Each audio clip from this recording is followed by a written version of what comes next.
100 கோடி ரூபாய் மதிப்பிலான நிலத்தை அபகரித்ததாக தொடரப்பட்ட வழக்கில் முன்னாள் அமைச்சர் எம்.ஆர். விஜயபாஸ்கர் ஏற்கனவே கைது செய்யப்பட்டுள்ளார். இந்நிலையில் நில மோசடி வழக்கில் திருச்சி மத்திய சிறையில் எம்.ஆர். விஜயபாஸ்கர் அடைக்கப்பட்டுள்ளார்.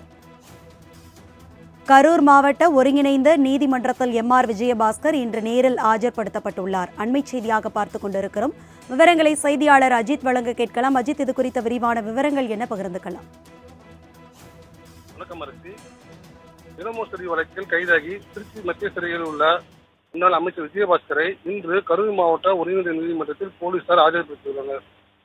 கரூரில் பிரகாஷ் என்பவருக்கு சொந்தமான 100 கோடி மதிப்புள்ள 22 ஏக்கர் நிலத்தை போலி ஆவணம் மூலம் பத்திரப்பதிவு செய்த வழக்கில் முன்னாள் அமைச்சர் எம்.ஆர். விஜயபாஸ்கரை சிபிசிஐடி போலீசார் கடந்த 16ஆம் தேதி கேரளா மாநிலம் திருச்சூரில் கைது செய்து கரூர் நீதிமன்றத்தில் ஆஜர்படுத்தி நீதிபதி உத்தரவின் பேரில் திருச்சி மத்திய சிறையில் அடைத்தனர்.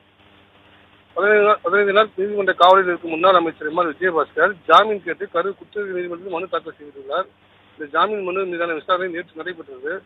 அதிமுக வழக்கறிஞர் மற்றும் சிபிசிஐடி தரப்பு வழக்கறிஞர் என இருதரப்பு வாதங்களையும் கேட்ட நீதிபதி பரத்குமார் எம்.ஆர். விஜயபாஸ்கரின் ஜாமீன் மீதான விசாரணையை வரும் திங்கட்கிழமை 24ஆம் தேதி உத்தரவிட்டுள்ளார். இந்நிலையில் வாங்கல் காவல் நிலையத்தில் பதியப்பட்ட வழக்குக்காக கரூர் நீதிமன்றம் J2வில் இன்று முன்னாள் அமைச்சர் விஜயபாஸ்கர் ஆஜர்படுத்தப்பட்டுள்ளார். எம்.ஆர். விஜயபாஸ்கர் வருகை அறிந்த அதிமுக தொண்டர்கள் 100க்கும் மேற்பட்டோர் நீதிமன்றத்தில் குவிந்ததால் பரபரப்பு ஏற்பட்டது. போலீசார் பலத்த பாதுகாப்பு பணியில் ஈடுபட்டுள்ளனர். விவரங்களை பகிர்ந்து கொண்டமைக்கு நன்றி அஜித்.